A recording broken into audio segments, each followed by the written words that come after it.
Demon Emperor Chapter 526. Ang nakaraan nilusob ni Yunhai ang kampo ng mga taga Mindanao, at pinasabog ito. Nagulat naman mga Toten na warden sa pagsabog. Natuwa naman si unang inaanak dahil nagsimula ng kumilos si Yunhai. Nagpapatuloy. Patuloy pa rin ang digmaan ng mga taga Luzon at taga Mindanao. Sa labas ng Wingasa City, marami ng buhay ang sinakripisyo para sa bayan. Nasunog na ang kagubatan ng inang kalikasan dahil sa digmaan nila. Huling puta, umalis ka na, hayaan mo na kami rito. At iligtas mo na lang ang ating Commander General. O sige pre, kaya na munang bahala rito. Masyado kayong maliit at masyado rin kayong mabagal para harapin sila. Pero pwede niyong subukan. You don't know until you try. Pero pagdating niyo dun, makikita niyo lang na nasa kamay na ni ikalimang inaanak, si Tubutisan. Masyado niyo na lang pinapadali para sa amin ang laban na to. Kapag pumunta ka dun, kukulangin kayo rito. Parang isinuko mo na rin ang laban dito at kami na ang mananalo. Huwag kayong maniwala sa pinagsasabi niya. Sinungaling yan. Sino kaya itong nagsalitang balbasarado? Lahat sila yung magkabilang panig, lahat napatingin sa likod. Sino kaya itong nakahood na nagulat sila nung makita siya? Commander! Si Commander Tubutisan lang pala, nakadisguise siya na parang artista. Nasa likod niya ang kanyang anak na babae at si Imperial Tutor. Tubutisan, nandiyan ka lang pala nagtatago. Hirap na hirap kami maghanap sa'yo ah. Pinag-aralan ko na ang mga galawan ni Chupa. Ang kanyang mga estilo at alamin kung saan siya magaling.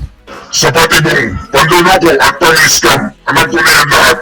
Hindi na obra sa akin ang mga kanyang diskarte.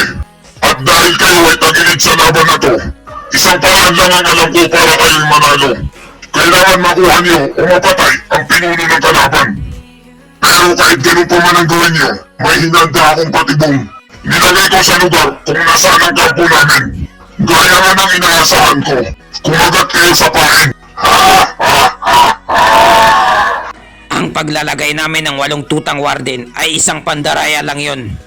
Si Commander General at ang Batang Mrs. ay matagal lang nasa tabi ko. Si Batang Master ang nasa unahan para agaw pansin siya.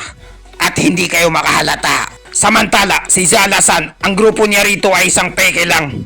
Ang totoo, si Mabangis na Tuta ay nasa kampo namin. Nag-aantay siya para sa ambush. Lahat ng ito ay napaghandaan na namin, kagaya ng inaasahan ni Commander Tubutisan. Sa pagkakataong ito, ang lakas ng kalaban ay babagsak at tuluyan na naming sasakupin ang Wingasa City. Oras na lang ang hinihintay namin ngayon. Habang seryoso ang hukbo ni Tubo, biglang may lumipad na fireworks sa likod nila. Nagpasabog na sila ng fireworks, hindi pa naman New Year.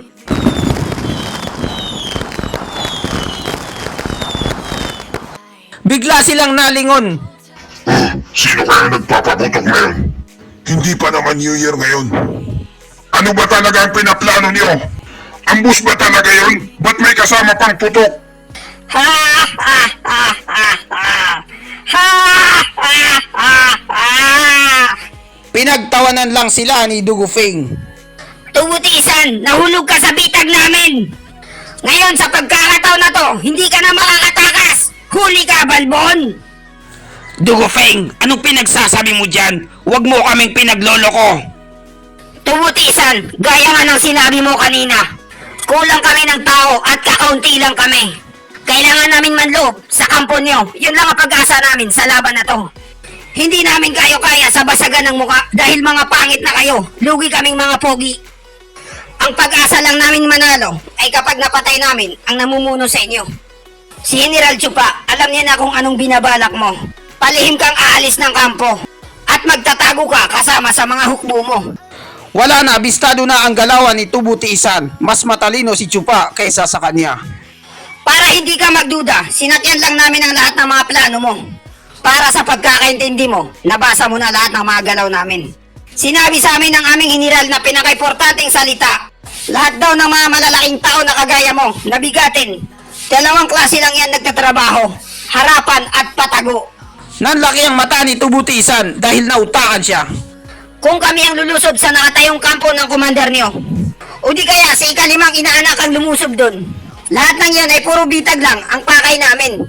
para mapalabas ka namin sa iyong pinagtatago ang lungga at may pagyabang mo ang pinakamagandang plano mo sa buong buhay mo. Ha ha ha ha ha ha ha ha ha. At ano naman ang makukuha ko kapag nalaman ko? Anong pinagkaiba nun? Kapag nalaman ko na pinapasakay nilang pala ako, anong connect nun? Wala akong nakikita na iba pang tauhan niyo. Para itumba ako, alam niyo yan sa sarili niyo. Wala nga kaming ibang tauhan. Yung nakikita mo ngayon, yun na ang lahat sa amin. Pero, nandyan si ikalimang inaanak at ang kaniyang lumilipad na mga zombie. Ngayon, alam niya na kung saan ka nagtatago. Hintayin mo lang at paparating na siya. Ikalimang inaanak baka mo? Hindi ba siya yung pinadala nyo para umatake sa kampo namin? Hindi na ba gumagana yung utak mo, Dugo Feng, at makakalimutin ka na? Kani-kanina lang nabanggit ni Commander Tubo na si Zalan o mas kilalang mabangis na tuta ay nandoon at nakabang para sa ambus. Yang sinasabi mong ikalima na yan, hindi na siya darating at hindi na siya mabubuhay. Habang busy sila sa chismisan sa unahan, yung isa sa kanila ay napalingon sa likod. Ano yun? General, tumahimik ka muna sa kakamarites mo. Tumingin ka rito at ano yun? Huwag mo akong pinagtataasan ng boses, bata. Alam ko ang ginagawa ko. Ha ha! Sa wakas, nandito na sila. Magtago na kayo! Mula sa Wingasa City, tanaw na tanaw ang lumilipad na napakaraming uwak.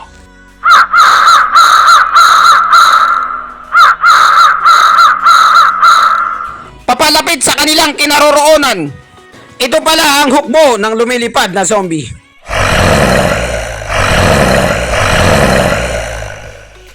Papalapit na sila sa Wingasa City. Anong klase to? Ano ito? Saan nanggaling ang napakaraming manananggal? Hayaan mong ipaliwanag ko sa'yo. Yan ang 100,000 lumilipad na malalakas na zombie. Sariling hukbo yan na sinanay ng aming General Chupa. At pinahawak na ito kay kalimang inaanak. Siya ngayon ang nagkukomando sa kanila. Ang kalahati sa kabuuan ng team nila ay binubuo ng Radiant Stage at Propon Stage na eksperto. At ang ibang natira ay Bone Tempering Stage. Puro sila may pakpak lahat. Sila talagang karapat dapat tawagin na lumilipad na hukbo. Ano? Propon stage at Radiant stage na esperto. Ang kalahati sa bilang nila. Ang ibig sabihin nun, 15,000 ang dami nila. Sobra ang pangamba at pagkatakot ng hukbo ni Dugo. Halata sa mukha ni Dugo Tianfeng at Dugo Tiisan. Chupa, paano ka nakagawa ng ganitong hukbo? Puro sila halimaw. Ginawa mo lang ba ito para lang matalo ako? Kaya pa ba itong gawin ng isang tao lang? Kitang-kita mula sa malayo si Yunhai na sumisigaw. Tubutisan! Sumuko ka na kung ayaw mong masaktan. Alam mo naman na wala kang kalaban-laban sa hukbo ko. Binubuhat nila si Yunhai para lang makalipad dahil hindi pa siya marunong lumipad sa sarili niyang mga paa.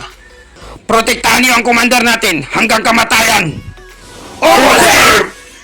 Slaughter Tuta, lahat ng membro ng hukbo ko, sumama kayo sa akin. Tulungan niyo ako, sasalubungin natin sila. Opo, sir!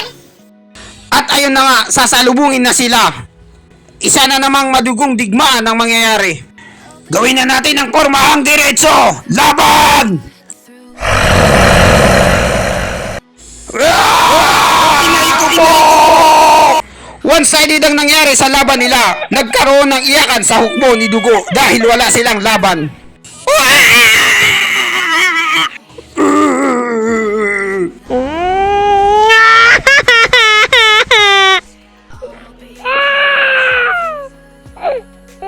Napatunga nga lang si Tubutisan at hindi makapaniwala.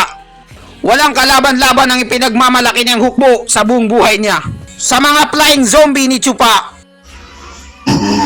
Imposible ito. Sa buong karera ng buhay ko, yun lang nangyari sa akin ito.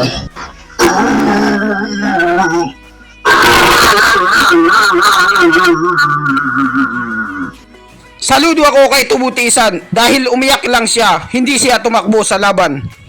Kumpara kay mabangis na tuta na nauna siyang tumakbo, kaysa sa mga alagad niya. At dito nagtatapos ang chapter 526. Maraming salamat po sa panunood. Mag-subscribe para laging updated sa mahal mo.